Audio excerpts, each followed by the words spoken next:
Breaking news చూస్తున్నాం. కర్నూలు జిల్లా కోడుమూరు టీడీపీకి షాక్ తగలనుంది. సిట్టింగ్ ఎమ్మెల్యే మణిగాంధీ పార్టీకి గుడ్ బై చెప్పేందుకు సిద్ధమయ్యారు. ఈ రోజు ఎమ్మిగనూరులో జగన్ సమక్షంలో వైసీపీలో చేరేందుకు రంగం సిద్ధం చేసుకున్నారు.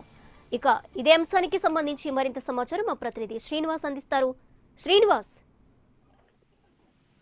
కర్నూలు జిల్లాలో టీడీపీకి కోడుమూరు నియోజకవర్గంలో కొంత అయ్యే అవకాశం ఉందని చెప్పవచ్చు. ప్రధానంగా గత ఎన్నికలలో వైసీపీ పార్టీ తరఫున ఎన్నికకి టీడీపీ చేరిన అభ్యర్థులకందరికీ ఈసారి జరగబోయే ఎన్నికల్లో తెలుగుదేశం పార్టీ తరఫున టికెట్ ఇవ్వకపోవడం ఇప్పటికే నంద్యాల ఎంపీ రెడ్డితో పాటు కర్నూలు ఎంపీ ఉట్టారెనకమ్మ, కర్నూలు ఎమ్మెల్యే ఎస్పీ మోహన్ రెడ్డితో పాటు అదే వరుస కోడుమూరు సిటీ ఎమ్మెల్యే మణిగాంధీ కూడా ఈరోజు కొద్దిసేపట్లో ఎమ్మిగనూరులో జగన్ ఆధ్వర్యంలో చేసే జగన్ సమక్షంలో వైసీపీలో చేరేందుకు ఆయన సిద్ధమవుతున్నారు. ఇప్పటికే ఆయన కోడుమూరు వైసీపీ నియోజకవర్గ ఇన్ఛార్జి అధ్యక్షతన ఎమ్మిగనూరులో సమావేశమయ్యారు.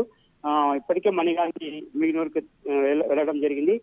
జగన్ సమక్షంలో ఈరోజు వైసీపీ కండువా కప్పుకోబోతున్నారు. ప్రధానంగా గత ఎన్నికలలో వైసీపీ పార్టీ తరఫున ఎన్నికైన అభ్యర్థులకు ఈసారి జరగబోయే ఎన్నికలలో తెలుగుదేశం పార్టీ తరఫున టికెట్ ఇవ్వకపోవడంతోనే తిరిగి వాళ్ళు వైసీపీ గూడికి చేరే ప్రయత్నం చేస్తున్నారు. ఇప్పటికే టోటల్ గత ఎన్నికలలో వైసీపీ తరఫున ఎన్నికైన అభ్యర్థులందరూ మళ్ళీ తిరిగి వైసీపీ పార్టీలో చేరినట్లు అవుతుంది.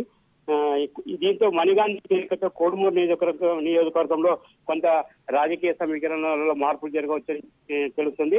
ప్రధానంగా కోడుమూరు నియోజకవర్గం నుంచి వరుసగా 2 సార్లు ఎన్నికవుతూ వస్తున్న మణిగాంధీ వైసీపీలో చేరడంతో కొంత తెలుగుదేశం పార్టీకి ఇబ్బందికరమైన పరిస్థితులు ఎదురయ్యే అవకాశాలున్నాయని కూడా కార్యకర్తలు చర్చించుకోవడం జరుగుతుంది.